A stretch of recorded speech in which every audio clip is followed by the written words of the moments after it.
December the 20th, 1987. We're at the Tablas Strait in the Philippines. And again, you might think that this is just a normal day.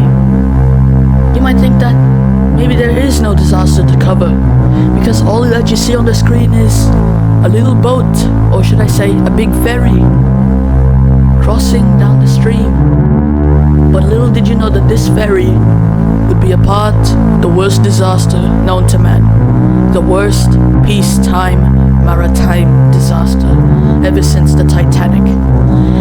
Until this day, we still know about the Doña Paz, how it had took 4,000 souls after colliding with an oil tanker filled with flammable oil and gasoline. And right now, this is the topic we are discussing.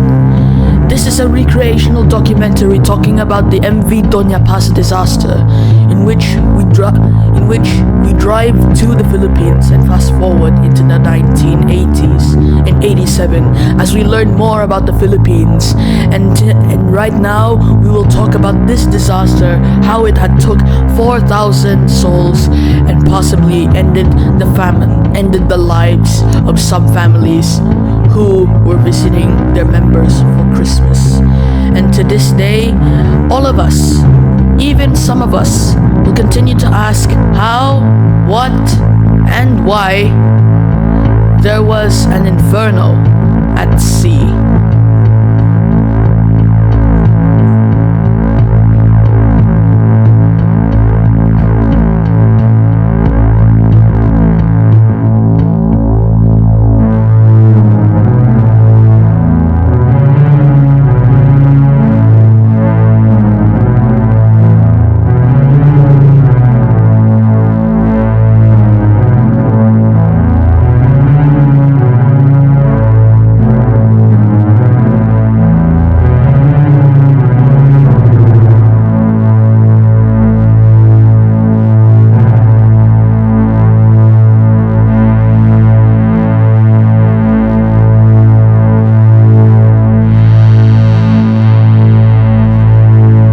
December the 20th, 1987. There, hell would break loose and Armageddon would begin. The MV Doña Paz disaster, otherwise known as the Asia's Titanic incident, I think that's what it's called, was an accident, or should I say disaster, maritime disaster, that happened in December the 20th, 1987, just 5 days before Christmas in the Tablas Strait near Mindoro in the Philippines. And again, you may recall this.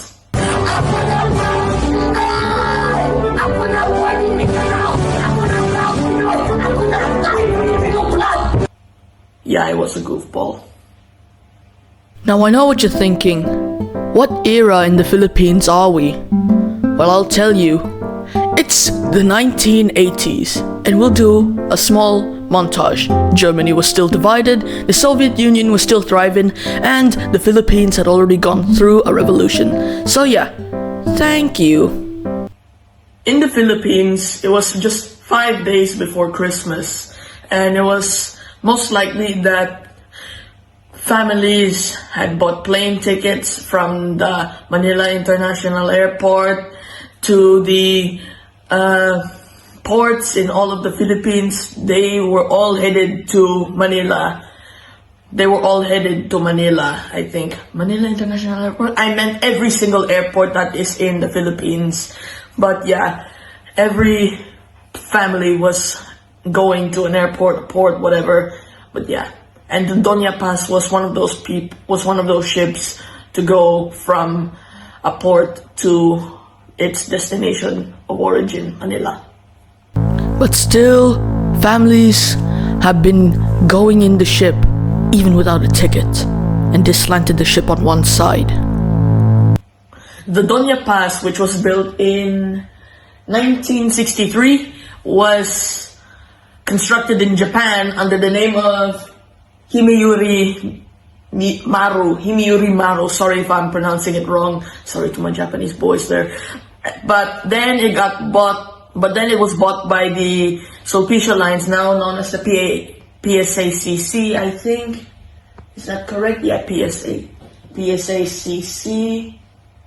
Yep, PSACC.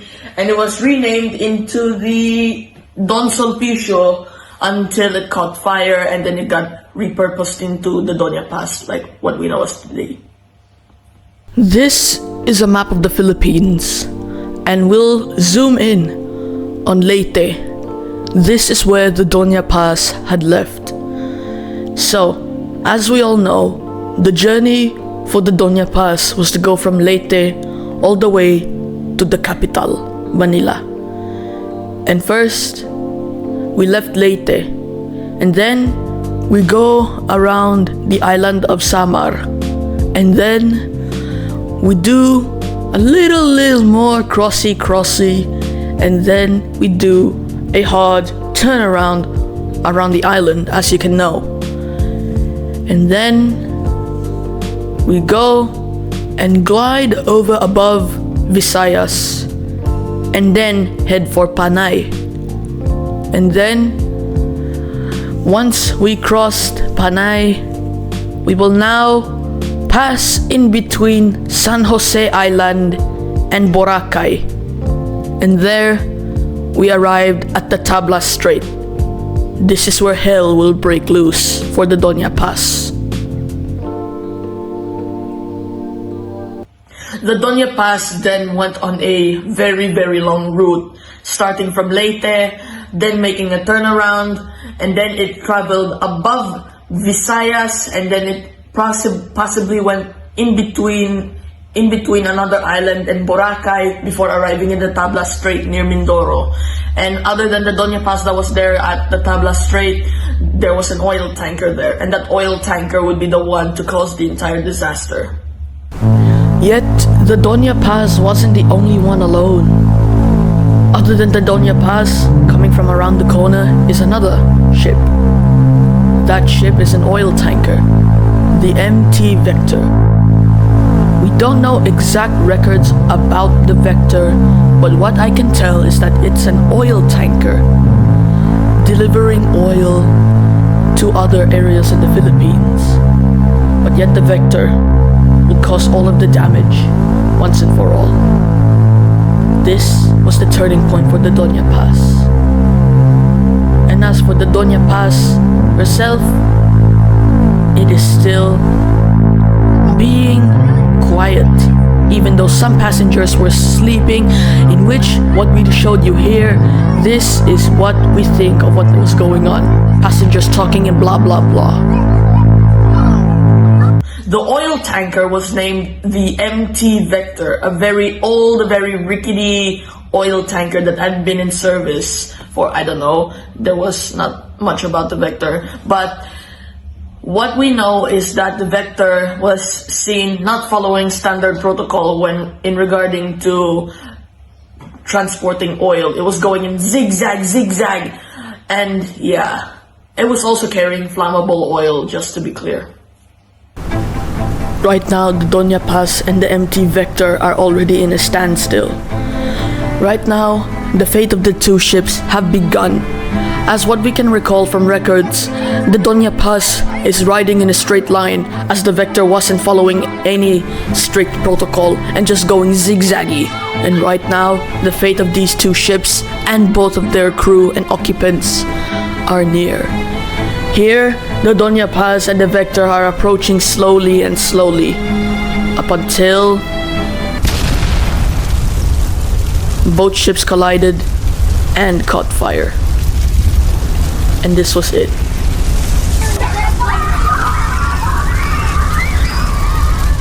The turning point had begun.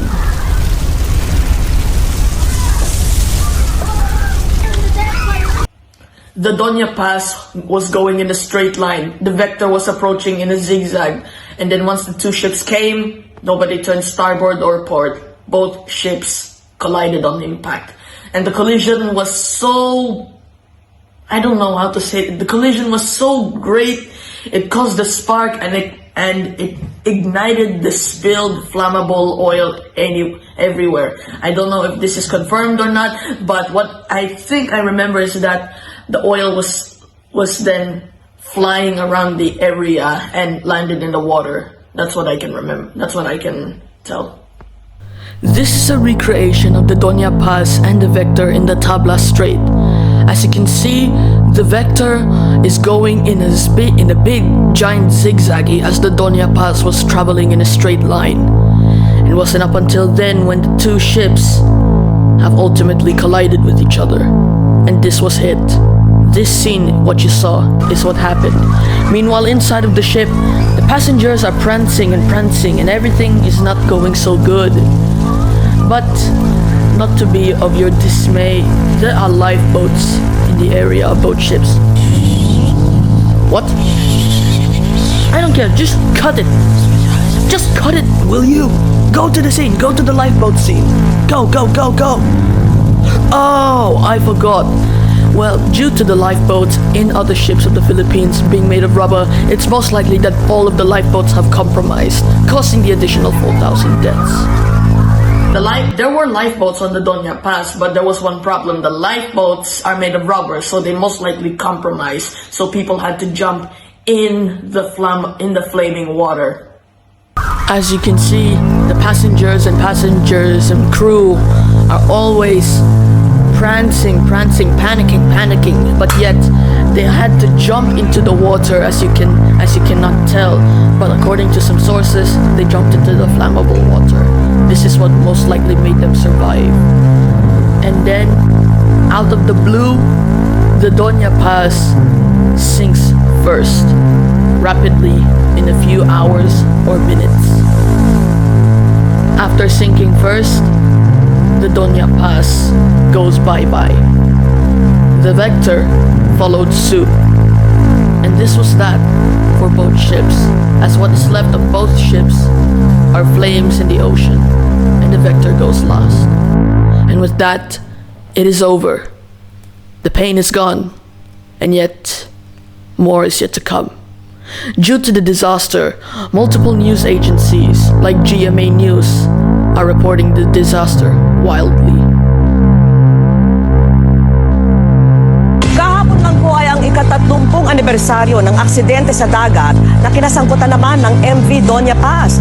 Pamainina noong December 20, 1987 ang Doña Paz galing Leyte nang makapanggaan ang oil tanker na MT Vector sa Tabla Strait sa pagitan ng Marinduque at Mindoro. Sa opisyal na tala, mahigit 1,800 ang namatay roon. Pero ayon po sa ilang salaysay, posibleng mahigit 4,000 ang nasawi sa disgrasya dahil hindi naman daw lahat ng isinakay sa barko ay naitala sa manifesto. And with that, families have been distraught by the entire disaster. 4,000 souls have died. And now we will show you what happened after the Coast Guard recovered the bodies. This photo that you see is the actual photo of the bodies from the Doña Paz disaster, recovered from the Coast Guard of the Philippines. And this was it. In the wake of the disaster, possibly around 4,000 people died in the disaster, and it was at that time the worst peacetime maritime disaster that ever happened ever since the Titanic. So yes, we have learnt about the Doña Paz disaster and how it had plagued multiple people and their families. And therefore we say good night, good luck, and good morrow. And thanks for watching Disasters of Yesteryear Season 2, Episode 3.